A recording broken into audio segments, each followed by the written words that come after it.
Au lycée, la dernière fois que je suis allé voir une conseillère d'orientation, elle m'avait dit que j'étais très bon pour faire géographe. Et j'étais dit, ok, genre c'est pas vraiment la vie dont je rêvais, tu vois. Il y a des gens, pour moi, qui mériteraient de pas travailler parce ils ressentent le travail comme un problème, enfin une charge, tu vois. Quand des travails, par exemple, super difficiles, pas forcément rémunérateurs, etc. J'aimerais bien les mettre à la retraite. C'est ce qui me motive. Et d'ailleurs, la première cause où les startups fail, c'est parce que les cofondateurs s'engueulent.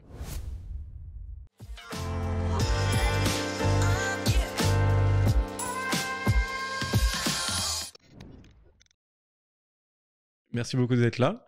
Est-ce que tu peux te présenter, s'il te plaît? Alors, je m'appelle Alexandre, j'ai 30 ans, je viens de Paris, mais je vis à Dubaï. J'ai fait des études classiques, prépa, école d'informatique, et j'ai essayé d'être joueur pro de League of Legends. Et ensuite, je suis tombé dans la crypto, et ça fait presque 6 ans maintenant que j'investis personnellement et que j'ai une communauté d'investisseurs.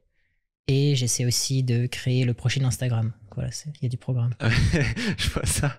On va repartir. Peut-être qu'on va commencer un peu sur la partie études, perso, ou voir avant. Est-ce que tu peux nous parler un peu de ton enfance? Et ce que j'aime bien poser comme question, c'est est-ce qu'il y a des éléments dans ton enfance qui t'ont orienté rapidement vers l'entrepreneuriat, ou c'était pas forcément quelque chose auquel tu te sentais destiné? C'est une bonne question. Récemment, alors je pense que j'ai eu une assez bonne enfance. J'ai eu des parents qui ont pris soin de moi, qui me faisaient bien manger. J'avais des bons repas, des petits pois, des pommes de terre. C'était vraiment sympa. Ils m'ont bien éduqué, c'est important. Ils m'ont inculqué des valeurs. Et mon père avait sa boîte, donc je pense que ça m'a aidé pour être entrepreneur. C'était dans quel domaine? C'était une agence de voyage. C'est trop bien. Et il l'a toujours ou Il l'a toujours. Alors après, honnêtement, je voyais le soir à la maison, les repas, c'était vraiment les problèmes avec les clients qui ratent leur vol et tout, avec les employés. Enfin, c'était l'horreur. Ok. Mais je pense que ça m'a quand même aidé, ouais. J'ai une question, on va partir sur du spécifique et c'est ma spécialité de s'en aller de la question générale, mais comment ça a évolué par rapport à, disons, le digital, les agences de voyage? Est-ce que c'est toujours pertinent? Est-ce qu'ils ont vraiment baissé en business? C'est pas facile. Moi, mes parents, ils font du sur-mesure. Donc ça veut dire que c'est à l'inverse des grosses boîtes qui font des programmes tout faits. Toi, si tu vas les voir, c'est qu'ils vont te faire un circuit par rapport à tes attentes à toi. Okay. Donc c'est vraiment, c'est presque artisanal. C'est difficile, c'est assez compétitif, les marges sont pas forcément grandes. Il y a beaucoup de gens aussi qui interrogent ces agences et qui ensuite vont réserver les hôtels par eux-mêmes. En direct, ok. Je saurais pas vraiment dire après les spécificités, mais c'est pas facile apparemment. Ok. Ouais. Et sinon, un truc assez intéressant par rapport à l'enfance, parce que très récemment, j'ai entendu dans un autre podcast quelqu'un qui disait qu'il avait envoyé une lettre, un message, peu importe, à ses parents un peu qui venaient du cœur. Parce que tu sais jamais ce qui peut se passer dans la vie, tes parents peuvent partir ou autre, enfin bref. Et je sais pas, souvent, enfin parfois, on en veut parfois à nos parents pour certains trucs qu'ils n'ont pas fait, bref. Et c'est vrai que c'est avec un peu de maturité, c'est pas facile, mais c'est assez émouvant. Et la relation s'ouvre vraiment en fait après avoir envoyé une lettre comme ça à ton père ou ta mère. Je suis vraiment le spécialiste pour faire ça avec tout mon entourage. Je leur envoie tout le temps des mots.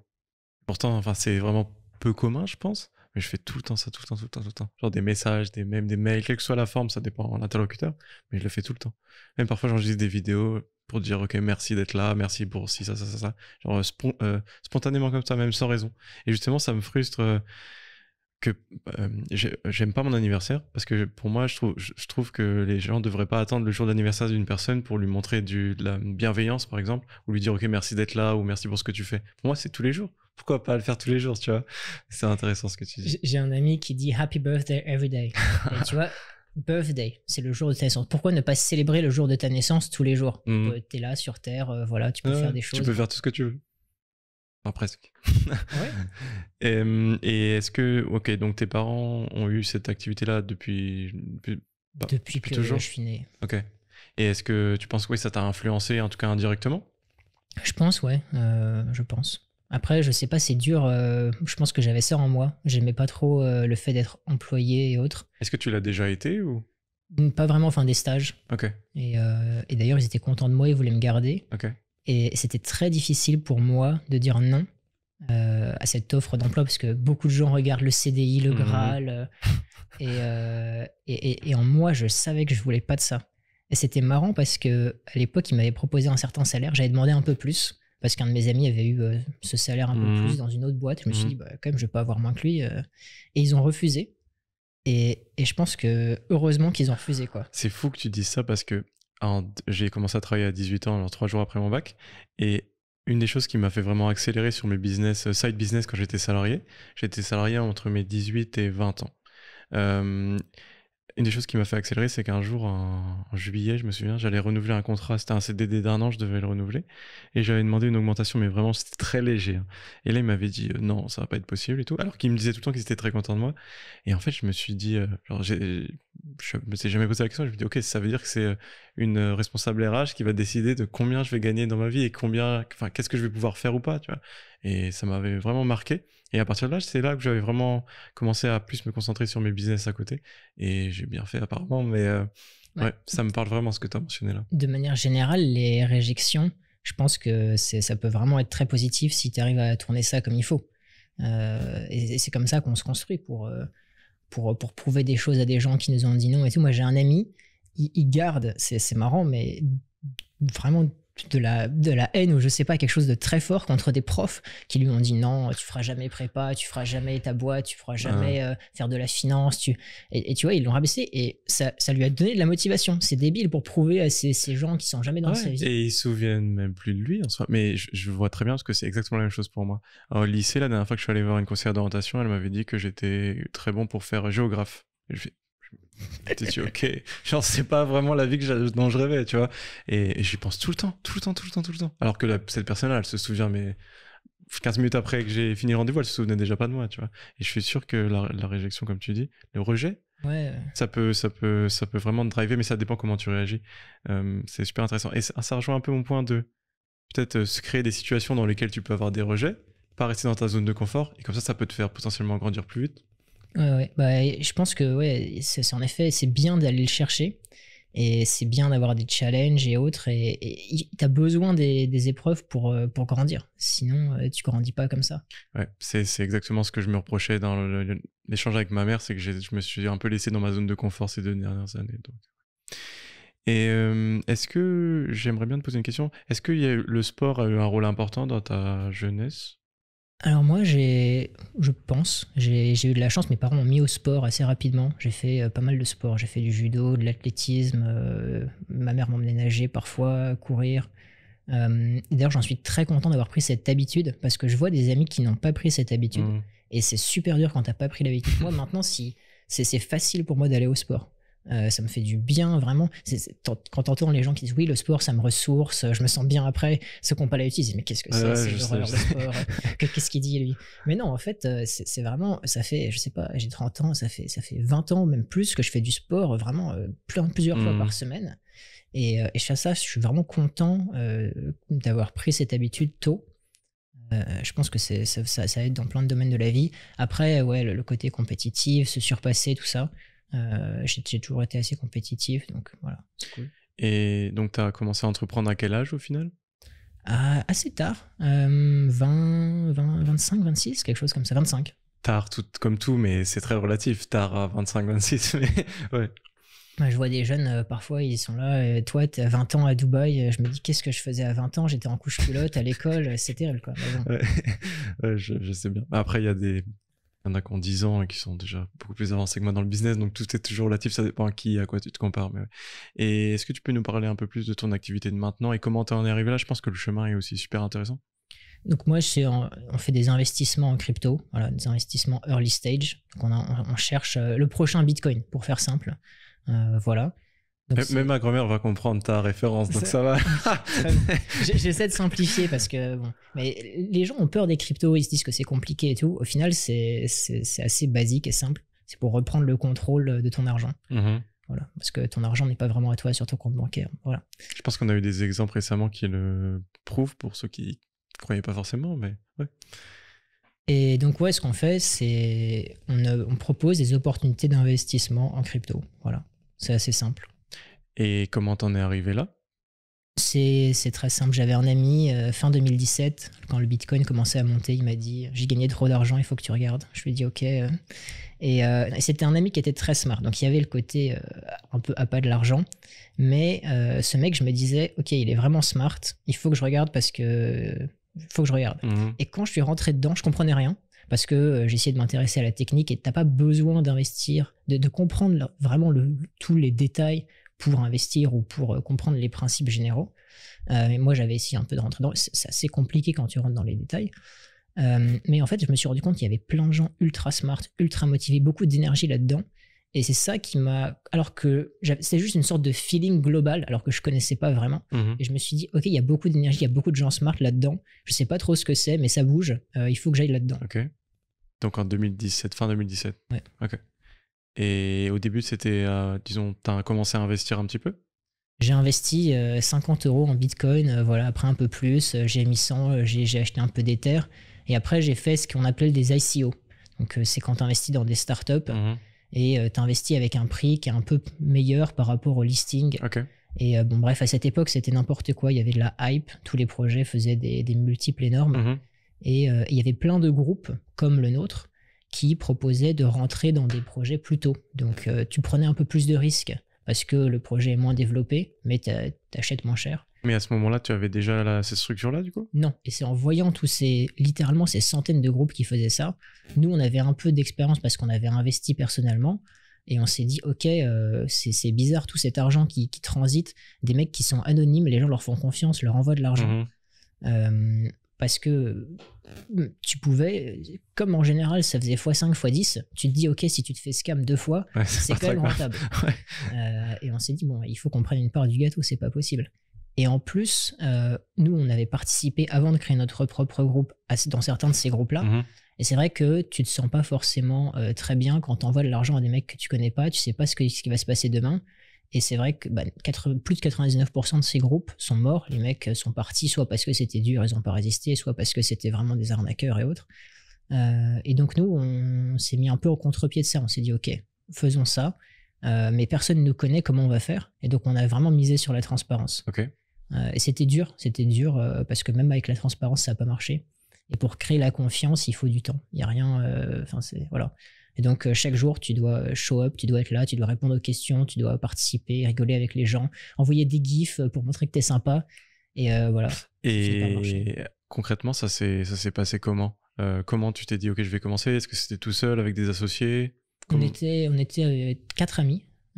Et voilà, on a créé des réseaux sociaux, Telegram, Facebook, on a publié et on a dit, ok, venez, on va vous ramener les meilleurs deals, on va faire de notre mieux. Okay. Voilà. Et au début, tu faisais pas forcément payer, c'était juste... Ouais. En fait, il y a une petite commission sur les montants pour accéder à ça. Okay. En gros, le concept qui a un peu évolué, bref, mais pour faire très simple, en fait, on regroupe les contributions des gens. Okay. Donc, parce que certains projets, quand ils lèvent des fonds, ils vont pas accepter des gens qui investissent 500 €, 500 $, parce qu'ils n'ont pas le temps. S'ils lèvent 1 million, tu vas pas accepter 200 personnes. Enfin, c'est trop compliqué pour le Donc toi, tu regroupes et tu agis en un et tu représentes les intérêts de... Exactement. Okay. Et donc, les gens, ça leur permet d'investir dans des projets en faisant partie du groupe dans lesquels seuls, ils n'auraient pas pu rentrer. Okay. Ça, c'est la plus-value qu'ils ont, en plus du fait qu'on sélectionne les projets. Et donc, avec le temps, avec le réseau qu'on a, les gens, il y a aussi de la confiance là-dessus et un critère de qualité, un gage de qualité. Et comment t'es passé de 0 à 1? Comment t'as eu tes premiers, entre guillemets, clients? Est-ce que déjà, au début, c'était des clients ou juste des membres de ta communauté? Comment tu les définirais? Ouais, c'était des membres. On parle pas vraiment de clients, c'est un peu bizarre. Clients. Toujours maintenant? Ouais. Ah. Ouais. Okay. On les voit pas comme clients. Enfin, okay. On n'utilise pas ce mot. Les clients, pour nous, c'est les entreprises, mais c'est pas les membres qui investissent. Ok. Ouais. Et il n'y a pas eu de passage net. Le premier, le plus gros peut-être, c'était vers mai 2018, où on avait déjà fait pas mal de deals, et on a eu un deal exceptionnel. C'était Quant Network. Et en fait, ça me dit quelque chose. Enfin, c'est un projet qui est maintenant dans le top 50, donc les gens ont fait un multiple énorme. C'est quoi, 50, 100? C'est plus, x 400, x 500, je crois, au plus haut. Et ça doit encore être à x 200, ça tient très bien. Ok. Et voilà, et ça, ce deal nous a vraiment lancé. Et après, on en a eu d'autres qui ont fait des retours énormes aussi. Voilà, c'était notre premier plus gros deal. Ok, trop bien. Et T'es passé directement à 100% entrepreneuriat ou t'étais encore en études ou alors tu travaillais un petit peu? J'étais encore chez mes parents à l'époque et je faisais ça toute la journée. Mes amis, eux, ils combinaient ça avec leur travail, ce qui était très difficile. Enfin, moi, je sais pas comment ils avaient l'énergie mentale pour être là au travail et ensuite passer littéralement des heures sur le chat à répondre aux gens, à chercher des projets, à écrire des posts. C'est super dur. Mais ouais, moi, je faisais ça full time et mes amis avaient un job. Et est-ce que l'opportunité est devenue passion? Est-ce que c'est ta passion maintenant ou c'est juste tu vois plus ça comme ton travail? C'est un peu les deux. Ça reste un domaine super vraiment excitant, prenant. Il se passe des trucs tous les jours, donc ça c'est cool. Après, il y a beaucoup de choses chiantes. Il y a de la logistique, il y a de la compta, il y a du légal, il y a des trucs voilà, à gérer. C'est un peu entre les deux. Et est-ce que tu peux nous parler de la structure maintenant? Comment ça évolue? Est-ce que t'as des employés? Comment ça se structure? Quels sont tes challenges? Tu peux nous parler un peu de maintenant? Ouais, nous on a une vingtaine d'employés, pas mal de devs et pas mal de biz dev, marketing, suivi des projets. Et les devs font quoi? Les devs, alors on a une plateforme, on a un site web. Okay. Et en gros, c'est une plateforme de crowdfunding. Tout est automatisé grâce à la technologie de la blockchain, les smart contracts. Donc en gros, tu peux envoyer une monnaie digitale qui représente des dollars et tu reçois en échange des tokens. Et donc tout ça est géré plus ou moins automatiquement sur le site. Tu vois, si tu veux investir dans tel projet, tu vas voir un résumé de ce que c'est, l'équipe, leur roadmap. Okay. Bref, voilà, tu vois toutes les informations pour prendre ta décision ou non. Et à quel point la décision est autonome? Disons, vous conseillez beaucoup, vous laissez beaucoup d'autonomie? C'est quoi votre approche? Les gens sont autonomes. Après, ils savent quand on propose un projet qu'en général, c'est un truc de qualité. Nous, on investit toujours dans les projets qu'on propose. Donc, ça aide les gens à y aller. Il y en a beaucoup qui choisissent et parfois, ils se disent après coup, j'ai mal choisi, en fait, je vais mettre un peu dans tous les projets. Okay. Parce que les gens aiment bien penser qu'ils sont plus smart. Et franchement, en fait, c'est tellement imprédictible que même si ton raisonnement était bon, parfois il y a un truc qui arrive qui vient. Et si tu loupes un x400, c'est vrai, tu peux t'en vouloir. De manière générale, en investissement, il y a ce qu'on appelle une power law, c'est-à-dire que 80%, même plus, 80% des retours vont venir de 20% des projets, okay. Même plus en fait. Mais c'est comme. Ça s'appelle comment ça? Même hors dehors de l'investissement, c'est 20% de tes efforts en 80% des résultats? Ça s'applique à plein de trucs, mais en investissement, c'est encore plus marqué. C'est-à-dire que si tu regardes notre portfolio, notre track record, t'as 2-3 projets qu'on fait. Enfin, t'en as un qui a fait x1000, x500, x200, 300. Et ensuite, ça descend vite. Donc, t'as des x50, x70 et tout. Mais si tu manques le projet à x1000, à x500, en fait, tu peux même pas être rentable. C'est chaud, ouais. Donc, en gros, t'en as beaucoup qui, voyant ça, se disent « Ok, je mets un tout petit peu dans chaque, par exemple. » Et tu penses que c'est une bonne stratégie? Ouais, je pense que c'est pas mal. Ok. Et est-ce que t'as toujours les fondateurs les cofondateurs du départ sont toujours les mêmes maintenant? Tous, sauf un, parce que c'est très difficile. Lui, pareil, il faisait ça avec son job et il a fait une sorte de burn-out et tout. Et donc, quand tu dis difficile, c'est psychologiquement, beaucoup de pression, un peu. Ok. Ouais, franchement, c'est dur. Hein. La crypto, c'est. Up and down, tu veux dire? Ouais, enfin, même parler avec les gens, c'est la raison pour laquelle il y a des opportunités comme ça, c'est parce que c'est le Far West. Okay. Donc, faut s'accrocher, c'est vraiment dur. Ouais. Ok. Et.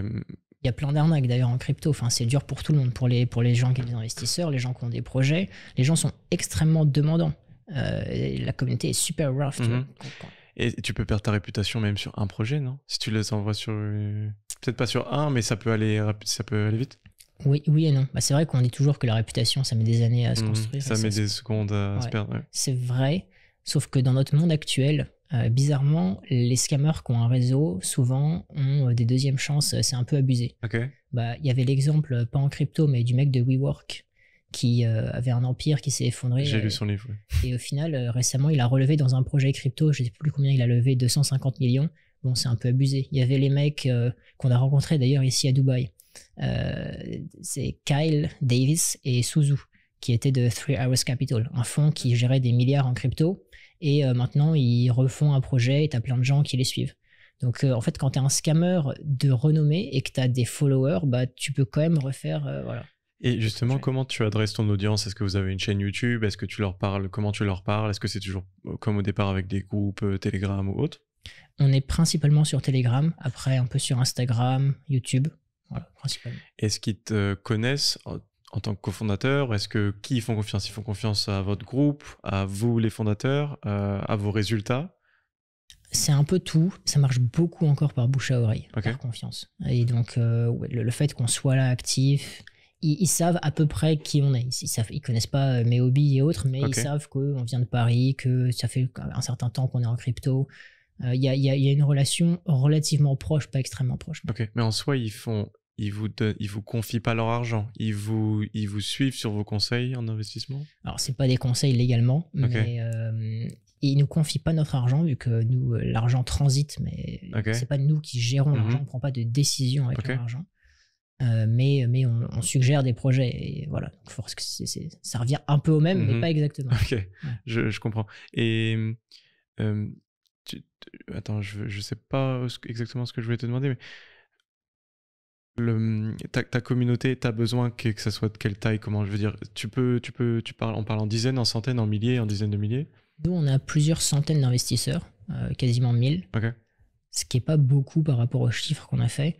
Mais chaque personne est vraiment très active. C'est des gens qui nous font extrêmement confiance, qui participent à des dizaines, voire des centaines de deals.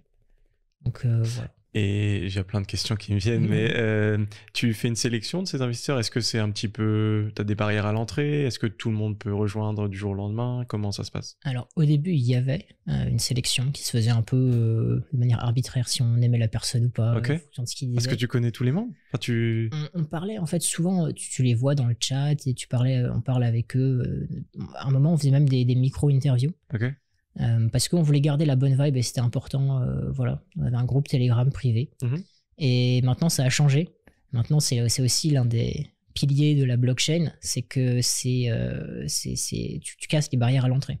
Donc là, on a un token et n'importe qui peut acheter notre token, le stake. Donc le stake, c'est le loquer, bref, ça parlera à ceux qui connaissent les cryptos, et avoir accès au deal. C'est-à-dire qu'il n'y a aucune barrière à l'entrée si tu as le capital pour rentrer. Ok.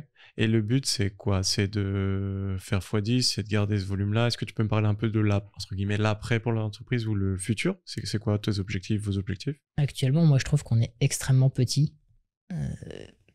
Le marché des gens qui investissent est énorme, énorme, énorme. Quand tu regardes les apps comme Robinhood et autres, les gens qui investissent dans les stocks, dans l'immobilier, tout le monde veut investir, tout le monde veut placer son argent quelque part. Donc le marché, il est énorme. Robinhood, c'est qu'aux États-Unis, non? Parce que je l'avais déjà cherché ici, je crois que je l'ai pas. Je ne saurais pas dire, okay. mais c'est une très grosse app de trading et autres. Et je sais qu'ils investissent beaucoup en influence marketing sur YouTube ou en contenu. Ils ont énormément de sponsors sur plein de youtubeurs et de contenus mini-reportages. Il y a une série super intéressante, je sais pas si tu connais, c'est comment les Américains gèrent leur argent ou comment les millennials gèrent leur argent. Et ils break down de combien ils gagnent, combien ils dépensent, etc. Et c'est une sorte de soft partnership avec cette app-là justement, où ils font la promotion de ce genre de vidéos. Je trouve ça super intéressant. Ouais, c'est cool. Je sais plus ce que je voulais dire, mais... je suis parti sur complètement autre chose, mais sur ce que tu veux faire avec ton entreprise, tu te trouves très petit pour l'instant? Oui. Bah, en gros, on peut venir, on peut toucher des centaines de millions de personnes potentiellement si on grossit, mais ça, c'est pour plus tard. Ouais, voilà. Mais est-ce que comment tu grossis actuellement? Est-ce que c'est juste de manière organique? Comment tu fais ton acquisition? Pour l'instant, c'est beaucoup en crypto, c'est-à-dire avec des influenceurs crypto qui parlent de nous. Ok. De façon rémunérée ou?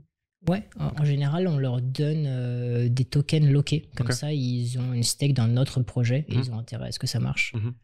Et après, ce qui est marrant, c'est que CZ, qui est le patron de Binance, l'un des plus gros échanges en crypto, eux, comme ils ont quasiment déjà un monopole en crypto, ils ont une stratégie différente. Nous, on cherche à convertir des gens qui sont déjà en crypto, parce que si tu dois déjà expliquer la crypto au mec... Et eux, c'est même si tu es investisseur stock, ils veulent te faire venir vers la crypto. Eux, ils cherchent à faire grossir la crypto en général, parce que vu leur statut, ça leur sera bénéfique. Donc ils ont vraiment une approche totalement différente. Ils travaillent avec des superstars pour ramener des gens, pour dédramatiser la crypto et autres. C'est comme crypto.com, c'était l'année dernière ou l'année d'avant? Ils ont dépensé des centaines de millions de dollars dans du naming ou même le Staples Center à Los Angeles, il s'appelle crypto.com Arena. Genre je sais même pas combien ils ont payé pour ça, mais ça doit être énorme.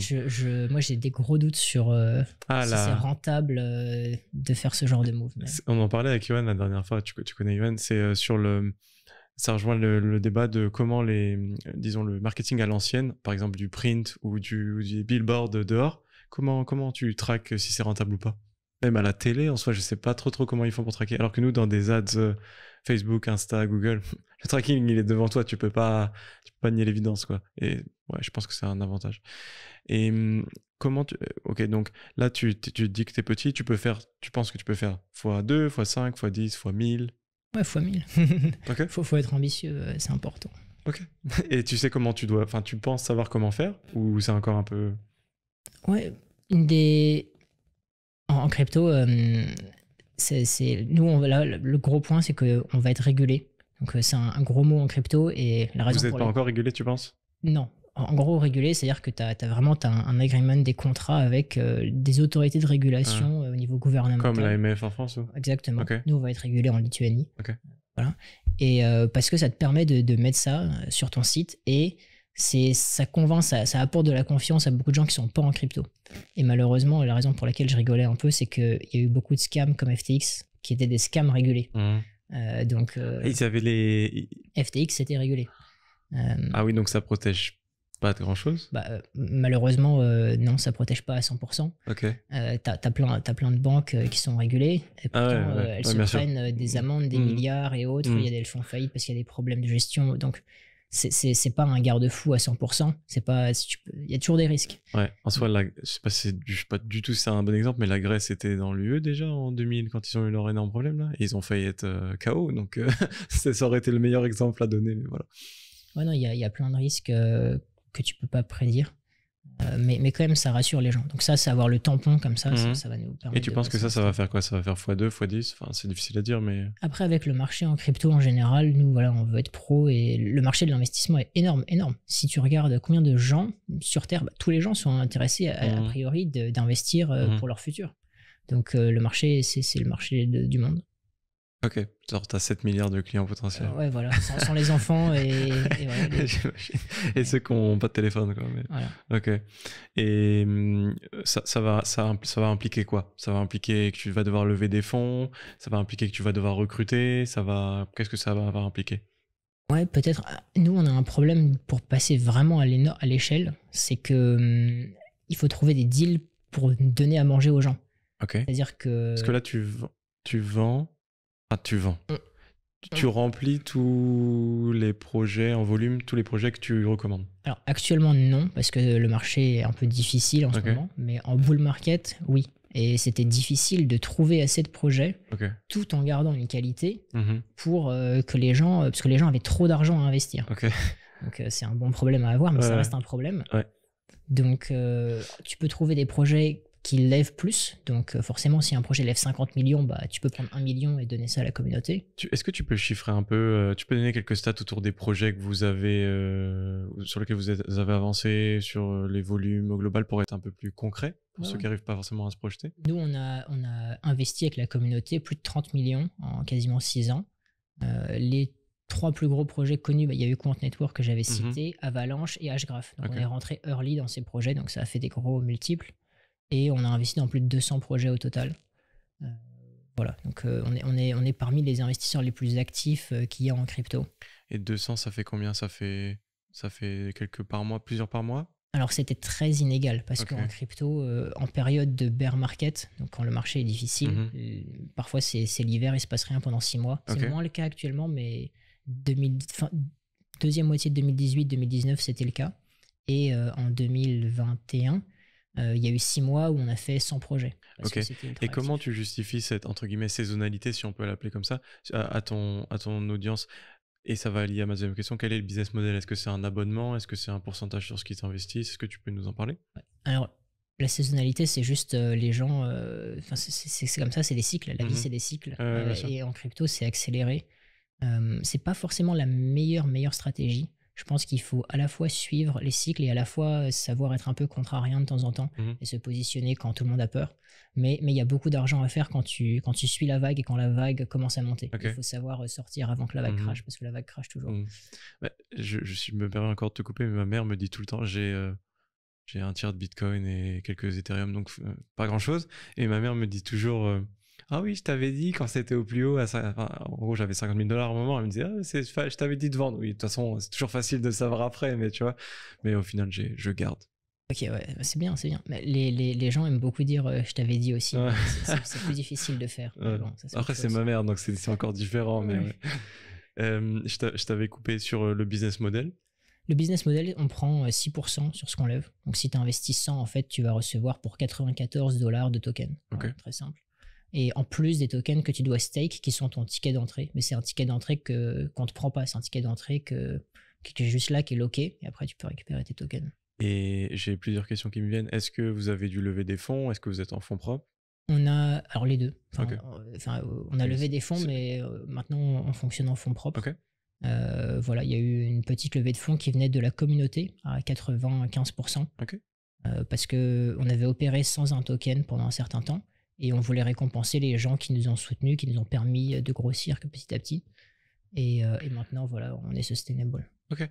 Et disons, le membre type de ta communauté, je dis plus client maintenant, mais c'est qui? C'est en âge, en classe, en CSP? Est-ce que c'est en zone? Est-ce que c'est très global? C'est international. Je dirais que c'est un mec qui a peut-être 30-35 ans, qui a un boulot avec un peu d'argent, mais pas non plus énormément en général. Et qui est un peu geek ou qui connaît la tech, qui est vraiment curieux. Et voilà, qui cherche à investir quelques milliers comme ça, par-ci par-là. Et à quel point la solution est ouverte aux personnes non techniques? Par exemple, tu as quelqu'un qui est pas du tout, qui a été full stock pendant toute sa vie et qui veut un peu toucher au crypto. Est-ce que c'est une solution, votre solution peut faire sens pour ce genre de profil ou pas forcément? Je dirais oui, mais disons que c'est psychologique, quoi. Au final, la technique, c'est juste prendre ta souris, la bouger, cliquer sur des boutons. Tu vois, quand tu penses, bon, tu break down les actions physiques, c'est pas difficile. Oui, enfin bon, mais en soi, je dis la même chose pour créer une agence avec 15 personnes. Genre pour moi, si tu divises les actions, tout est très facile en soi, mais bon. Ouais. C'est pas extrêmement technique. Il y a des choses en crypto beaucoup plus techniques qui font plus peur, amener de la liquidité, bref.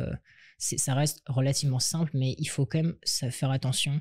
Parce qu'il y a beaucoup de pièges. Si tu n'es pas accompagné pour créer ne serait-ce qu'un wallet, moi j'ai des amis, malheureusement, je ne les ai pas assez encadrés parce que je ne pensais pas, parce qu'il y a des choses pour moi qui te paraissent évidentes. Ouais, et donc pour créer un wallet MetaMask, qui est le wallet crypto le plus connu, je leur ai dit, ok, bah, télécharge MetaMask. Je n'ai pas donné plus d'instructions et je lui ai dit, reviens quand tu télécharges MetaMask. J'avais galéré le jour où j'ai dû le faire. Et le problème, c'est que justement avec des ads, il y avait un faux ads en haut de la recherche Google et c'était MetaMask. Et la personne, tu vois, elle a dit, oh, ça ressort, ok. Elle a cliqué sur le premier lien sans chercher à comprendre. Okay. Elle savait pas que c'était une annonce. Ça se voit quand c'est écrit des annonces. Et c'était un scam. Et donc, ils ont reproduit le front-end de MetaMask, sauf que dès que tu mets ta clé privée, eux, ils y ont accès, ils font pas comme MetaMask. Ok, on va expliquer à ma grand-mère. C'est comme s'ils avaient dupliqué le site de ton CIC, sauf que c'est pas vraiment CIC, t'as mis tes codes et ils ont pris l'argent que t'as mis dedans. Voilà. C'est comme si, par exemple, CIC, ils l'écrivent avec un L minuscule qui ressemble au I, et voilà. J'ai une question qui n'est pas ultra liée, qui repart un peu plus sur la partie perso. Est-ce que tu te sens, disons, équilibré, épanoui en tant que cofondateur de ton entreprise? Qu'est-ce que ça t'apporte? Qu'est-ce que ça t'apporte pas? Et deuxième partie de ma question, c'est est-ce que t'aimerais, ou peut-être que tu le fais déjà, varier les activités ou tu te concentres vraiment que sur celle-ci? Alors, franchement, c'est oui et non. Enfin, c'est super cool et je voudrais pas échanger ma place avec personne parce que je voudrais pas retourner être employé ou quoi que ce soit. Après, c'est dur, mais on a une bonne équipe parce qu'on est aussi des amis, donc on se soutient. Donc, franchement, je suis content de là où je suis, même si c'est pas forcément facile parfois, mais c'est aussi, il y a des moments super cool. Mais par contre, je serais curieux parce que tu me poses beaucoup de questions. Donc, je serais curieux de te retourner la question. Toi, est-ce que tu es épanoui en ce moment? Pas vraiment. Ok. Professionnellement, je sens que je progresse, mais pas autant que je voudrais. Et je sens que c'est bientôt le moment pour moi d'aller sur d'autres activités. Je veux dire, pas arrêter du tout mon agence. Je sais que ça restera, disons, la pierre fondatrice, je sais pas si on dit ça, la fondation de mon business, parce que c'est du service. Si on se débrouille bien et qu'on s'organise bien, ça a quand même un cash flow intéressant. Mais je sens que j'ai envie de faire autre chose, que pour être épanoui, équilibré, je sens que j'ai besoin de faire autre chose, de toucher, comme je te disais, au e-commerce, l'immobilier un petit peu aussi. Et c'est un peu triste, je crois, mais je sens que la seule façon pour moi de pas trop penser à ce qui est un challenge pour moi au plus profond de moi, c'est de me couvrir de travail. Ce que je disais dans le dernier épisode qui n'est pas encore sorti, c'est me noyer dans le travail. Noyer, entre guillemets, pas ma peine, ça fait très, ça fait très poète, un peu pourri, tu vois, mais noyer mes côtés un peu plus négatifs dans le travail. Donc, Ouais, je comprends. J'ai l'impression que c'est un trait de pas mal de gens assez successful d'être toujours un peu jamais satisfait. Et c'est dur quand Ah tu as ouais, ce trait parce que tu fais des choses et c'est dur d'arriver sur le moment dire ok ouais c'est pas mal ce que j'ai fait quand même, je devrais en profiter, je devrais être un peu fier de moi. je me dis jamais ça. La semaine dernière, non, il y a 2 semaines, on a signé le site le plus cher qu'on a jamais signé. En tout cas, à l'unité, enfin bref. Avant, je faisais des sites pour $50 et je me dis, mais putain, je devrais être fier de moi. Non, mais je trouve ça normal, tu vois. Et je me dis, ah ouais, bah, là, on reparle là, je suis en train de négocier pour un autre deal, genre 2 fois plus gros que celui-là. Et du coup, je suis déjà concentré sur ça. Et j'ai même pas profité de ça. Du coup, c'est un peu dommage. Ouais, Mais moi bon. je suis un peu pareil et j'essaie d'apprendre à profiter des wins sur le chemin. Et tu fais comment pour profiter? Franchement, j'ai pas encore la réponse à 100% pour être honnête, Ouais. mais ouais, se dire ok, c'est pas mal ce qu'on a fait quoi. Franchement, et il y a certains amis qui me l'ont dit, ouais, ok, quand c'était en crypto, il y a beaucoup de hauts et de bas. Mhm. Ouais, regarde un peu ce que t'as fait, les volumes que t'as fait, les projets que t'as fait et tout, c'est quand même pas mal. Combien de gens tu connais qui ont fait ça en France et tout? Toi, Mhm. t'as 20 ans, t'es à Dubaï, J'ai 23, mais 23, bon, ouais. c'est pareil. Enfin, je veux dire, ouais, Euh, c'est ouf déjà. ouais. Ouais. En soi, oui. C'est vrai. Genre, bon, ça va être très mal interprété, mais je pense que si on regarde par rapport à ma génération, je suis peut-être dans le top 5%. Sauf qu'en Je fait, pense que t'es très gentil. disons 5%, mais en soi, je regarde toujours au-dessus, tu vois. J'ai dit ça, est-ce que j'ai dit ça dans un épisode, j'en sais rien, mais j'ai 13 mois d'écart avec Mbappé. Ok. Et au final, lui, ici, moi, je suis dans le 1%, lui, il est dans le, tu vois. Donc, je regarde toujours, de toute façon, je pense que c'est dans la nature humaine, de toujours regarder ce qu'on n'a pas par rapport à ce qu'on a. Et, Hmm. après, à nouveau, je pense que ça reprend un peu un point qu'on a mentionné tout à l'heure, c'est ça dépend comment tu réagis à ça. Moi, j'ai aucune jalousie. Genre, s'il y a des gens autour de moi qui réussissent mieux que moi, mais je suis le premier, le plus heureux. Euh, et ça me motive plus qu'autre chose, tu vois. Mais du coup, le piège classique, quand t'es jamais satisfait, que tu veux toujours plus, c'est où est-ce que ça s'arrête et comment est-ce que tu trouves vraiment ton bonheur, quoi. Ouais. C'est une question qui me fait très très peur. Hmm. Donc, on peut en parler quand même, mais ouais, je sais pas. Je sais pas. J'en ai aucune idée. Genre, jusque très récemment, j'étais assez extrême. Je me disais, ouais, je vais vendre l'agence quand je suis à 5 millions de valorisation. Et genre, j'arrête tout, tu vois. Genre, je lègue tout ce que j'ai et tu vois, c'est bon pour moi. Genre, j'ai fini ma mission sur Terre. Genre, j'en étais aussi extrême que ça. Donc, pour moi, c'est vraiment une question un peu, ouais, genre un peu challenging. Mais là, ça va, j'ai évolué. J'arrive à me projeter un peu plus. Mais jusqu'à 30 ans, non. Hmm. Genre, j'arrive pas à me projeter jusqu'à 30 ans. Genre, pourtant, c'est demain en soi. Ouais, c'est demain 30 ans. Ouais. C'est aussi pour ça que c'est important. Moi, j'ai eu 30 ans récemment et je me suis dit, bah ouais, un jour tu te réveilles, t'as 30 ans. Un jour, je vais me réveiller, j'aurai 40 ans. Un jour, j'aurai 50 ans, j'espère, je vais me réveiller. Euh, Et c'est marrant parce que les jours passent vite, mais les années passent. Non, pardon, oui, les jours passent vite. mhm. Non, les jours passent lentement, je vais y arriver. Ouais, Mais ça les années passent dépend. vite. Enfin, en gros, c'est vrai que parfois, tu as l'impression qu'il s'est passé 6 mois et genre c'était hier. Non, mais ouais, là, depuis le début de l'année, non, ça fait combien? On va rentrer dans le 5e mois de l'année bientôt? Ouais. Mais j'ai l'impression que ça vient de commencer. C'est horrible. Mais en gros, le truc, c'est important de vivre le moment présent. Parce que nous, on passe beaucoup de temps à bosser et autres. Et faut aussi se dire, ouais, Non, mais sur pourquoi. ça, je pense, je dois énormément progresser. C'est un bon point que tu soulèves parce que je suis tout le temps à devoir me projeter. Parce que j'ai un business où il y a pour l'instant pas énormément de récurrence. Et encore, je lui travaille. Et je suis toujours là. Là, par exemple, je sais qu'avril, on est bon. On est bon depuis, ça fait 10 jours. Donc, je suis en train de regarder mai, juin. Mais on est presque bon. Voire, on l'est déjà là. Ah bah, je vais regarder juin. Et là, je commence à me dire, ah, cet été, comment on va faire? Parce que, ok, pourquoi est-ce que tu travailles si dur? Pourquoi est-ce que tu veux gagner plus d'argent? Je pense que c'est pour ma famille. Euh, c'est pour ma famille. J'en ai parlé un peu dans le podcast avec ma mère. J'aimerais bien. Ah non, on a coupé cette partie-là. Je regarde la caméra comme si c'était la caméra qui avait coupé. Non, c'est moi qui ai décidé. Mais il y a des gens, pour moi, qui mériteraient de pas travailler parce ils ressentent le travail comme un problème, enfin une charge, tu vois. Qu'on des travails, par exemple, super difficiles, pas forcément rémunérateurs, etc. J'aimerais bien les mettre à la retraite. C'est ce qui me motive. Ça, c'est la motivation, disons, officielle et qui fait bien quand je le dis. Et sinon, je sens que je me bats un peu contre bah, disons, je veux prouver à certaines personnes de ma famille qui sont plus là ou qui me regardent plus que je sais faire, tu vois, et que je sais faire mieux qu'eux. Et en vrai, malheureusement, c'est ça qui me drive. Parce que en soi, c'est un peu un truc négatif que j'ai tourné en motivation, tu vois. Moi, je pense qu'il faut les deux. C'est prouver des choses à d'autres gens, que ce soit la famille, des amis proches ou des Mhm. profs ou autres, ou peu importe. Ça, c'est à mon avis tout le monde là. Ouais. Et moi, je pense que c'est bien d'avoir un peu la haine. Ah, moi, j'ai la haine. J'ai la haine. Ouais. Voilà, je pense que c'est bien de le ressentir. Faut en faire quelque chose, quoi, de positif. Et je pense que c'est bien aussi d'avoir des motivations positives pour toi, pour avoir une meilleure vie, pour aider ta famille, pour ces choses-là. Ouais, j'avoue, j'ai quand même des motivations. Là, en fait, c'est que moi qui parle, mais j'ai des motivations positives. J'ai un truc, par exemple, c'est je veux faire un immeuble où les gens paieront pas et juste ils doivent donner disons, une ressource ou un talent. Par exemple, tu sais faire tu pourrais donner 1 heure de cours de crypto, je dis n'importe quoi, contre quelqu'un qui te donne 1 heure de cours d'anglais. Et en gros, c'est les locataires qui payent pas dans mon immeuble s'échangeraient comme ça. Ouais, c'est stylé, c'est cool. C'est cool. Ça fait longtemps que j'ai cette idée en plus. When 5 millions, je l'ai dit avant. Je les ai pas encore. Donc voilà. Ok, c'est cool. Moi, je pense que c'est bien d'avoir des idées comme ça qui te motivent vraiment. On parlait de rêve juste avant. Au début, moi, quand je grandissais, je me disais, ouais, les rêves. J'aimais pas trop ce mot rêve parce que je trouvais que c'était un peu déconnecté, pas assez concret. Je me disais, je préférais plutôt. Je sais pas pourquoi c'est dur à expliquer, mais j'aimais pas vraiment le mot rêve. Mais je trouve que c'est bien d'avoir ce genre de vision. C'est super concret en soi, ouais. Et c'est quoi ton rêve, du coup? J'ai pas vraiment de rêve.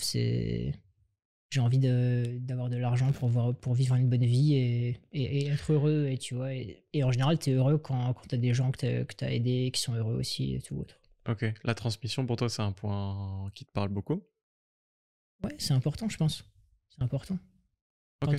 Et si tu devais te projeter, par exemple, dans, je sais pas, on va dire 10 ans, qu'est-ce que tu aimerais avoir accompli sur les 10 ans qui vont arriver?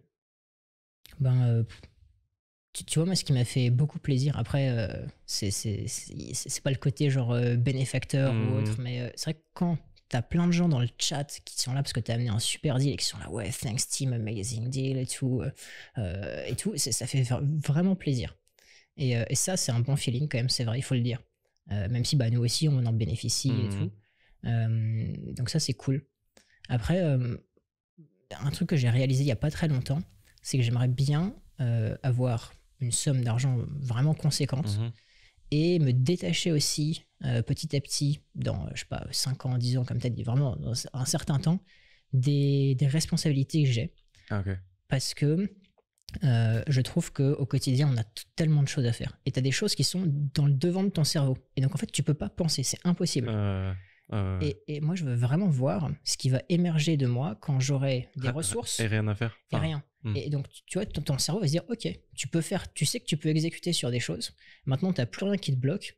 Est-ce que tu vas avoir un grand projet ou pas? Je sais pas. Et ça, je trouve que c'est un truc vraiment qui. Est-ce que tu vas aller élever des chefs dans les Alpes ou tu vas relancer une start-up on n'en sait rien, quoi. Est-ce que tu le sais? Non. Ok. Non, justement, tu peux pas le savoir avant d'être dans cette position. Genre, t'as vraiment envie de te mettre dans cette position-là? Ouais. Ok. Ouais. Est-ce que tu penses que c'est une zone de confort ou d'inconfort? J'en sais rien. Tu le sais pas encore? Non. Tu me diras. On refera un épisode. Dans 5 ans, 10 ans. Ouais. C'est trop intéressant. Et ok. Et est-ce que parce qu'on parlait de ça dans l'épisode précédent qui n'est pas encore sorti, est-ce que c'est difficile au quotidien de gérer avec des cofondateurs? Genre d'être plusieurs sur le projet, parce que je suis tout seul dans l'agence et je suis assez fermé au fait d'avoir des cofondateurs. Enfin, des cofondateurs, je veux dire des co-gérants, ou je sais pas comment on pourrait le définir. Ouais, c'est à la fois cofondateur, c'est à la fois difficile et vraiment ça apporte beaucoup de valeur. Nous, on est amis, et donc c'est pas forcément facile de gérer la relation d'amitié et la relation où parfois tu dois prendre des décisions sur l'overrule, enfin bref. Donc nous, on a eu beaucoup de discussions, un certain nombre de discussions difficiles avec des et voilà, c'est dur quand c'est ton ami, tu vois. Donc, mais en même temps, on peut vraiment se supporter, se soutenir, et c'est important. Et vous avez tous le même volume de parts? Enfin, je sais pas si je peux donner cette info. Mais... C'est assez proche. Ok. Et vous avez la même vision? Enfin, c'est genre ça. C'est fou que ça fait combien de temps du coup que t'es en business? Ça fait 5 ans et demi. Ok. Mais c'est super rare que ça se passe bien pendant si longtemps avec des cofondateurs, je pense. En fait, on se connaissait depuis plus de 5 ans aussi. On était à l'école ensemble. Et d'ailleurs, la première cause où les startups fail, c'est parce que les cofondateurs s'engueulent. Et nous, on a survécu à ça parce qu'on se connaissait bien, parce qu'on a aussi parfois eu des discussions difficiles. On a mis un peu notre ego de côté, on s'est rejoint au milieu, bref, on a trouvé des solutions. Et ouais, surmonter ça, c'est important. Et est-ce que pour toi, gérer les équipes, c'est difficile? Déjà, ils sont situés où? Est-ce que tu peux nous parler un peu de ça? Est-ce que pour toi, c'est...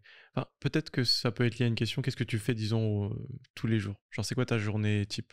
J'ai pas de journée type. Nos employés sont partout. Donc on en a en Afrique, aux États-Unis, en Asie, en Europe. Ok. Donc des devs en Inde aussi, pas que en Ukraine également. Ah, j'adore les Ukrainiens. J'ai plein d'employés ukrainiens, mais pas en dev. Si, il y en a un peu en dev, mais surtout en web design, en UX UI. Ils sont super forts. Ouais. On travaille avec un Russe en UX en ce moment qui est génial. Enfin bref. Et, non, ma journée type, j'ai pas de journée type. J'essaie, d'ailleurs, j'essaie maintenant de plus en plus de faire une sorte d'audit où est-ce que j'ai passé mon temps. Parce que c'est trop intéressant. Tu sais que je fais ça aussi avec aussi basique que temps d'écran de Apple. Je regarde tout le temps. Genre, je regarde parce qu'en fait, on se rend pas compte. Parfois, je travaillais 9 heures, je me rends pas trop compte. Je me dis, ah, c'est pas beaucoup, alors qu'en fait, 9 heures, ça va. Et hier, c'était 13 heures. Je me dis, ok, tu peux être un peu fier de toi, c'est une grosse journée. Et en fait, si on traque pas, en fait, on sait pas. C'est comme tout, mais ouais. il y a plein de journées où c'est le soir 20h et j'ai passé ma journée sur l'écran et j'ai l'impression d'avoir bossé. J'ai bossé, j'ai parlé à plein de gens, j'ai répondu, j'ai fait mais des t'as petits rien trucs à droite fait. à gauche. Et je me dis, mais qu'est-ce que j'ai fait aujourd'hui quoi? Et ça m'énerve, ça m'énerve. Et donc en fait, ouais, c'est vraiment important de se dire, ok, où est-ce que j'ai passé mon temps? Ah, t'as raison, parce que moi, je traque, mais que le volume pour l'instant, pas encore ce que j'ai fait. Alors que pourtant, je demande à mes employés de traquer ce qu'ils font aussi. En gros, on a un CRM où ils s'indiquent le temps passé par projet, et on traque ça. Mais pas le mien. C'est une erreur, je pense. Je devrais le faire. Ouais. Bah, moi, je pense que tout le monde devrait être accountable. Après, bon, parfois avec des détails, mais ouais, c'est important. Okay. Et à mon avis, la qualité du temps est plus importante que le volume. Je suis super d'accord avec ça. Et parce que quand j'envoie mes devis à 2 heures du matin, à moitié endormi, je peux pas être efficace. Et t'es en charge de quoi spécifiquement dans l'entreprise? Est-ce que t'as une rôle... est-ce que vous avez tous un rôle assez global dans les cofondateurs? Est-ce que tu as des spécialités? J'ai un cofondateur qui est CTO, donc il gère toute la partie technique. Voilà, ça c'est facile. Après, parfois, il est quand même un peu business aussi, donc il donne des avis de temps en temps, il participe. J'ai un cofondateur qui est COO, donc en gros c'est le produit et un peu le design, les features, ce qu'on va faire. Et moi, en fait, en tant que CEO, parfois, je dis, je fais un peu tout, je fais le ménage, je m'assure que les gens soient contents. Je réponds quand il y a un mec qui est pas content, qui a un problème. C'est ultra varié. Ok, trop bien.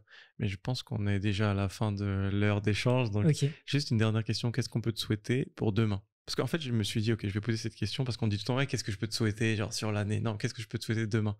Qu'est-ce qui peut faire de demain une journée genre idéale? Et que je me réveille. Voilà, demain, let's go, c'est la vie, one more time. Et c'est déjà une super chance en soi. Et on s'en rend pas compte. Ouais.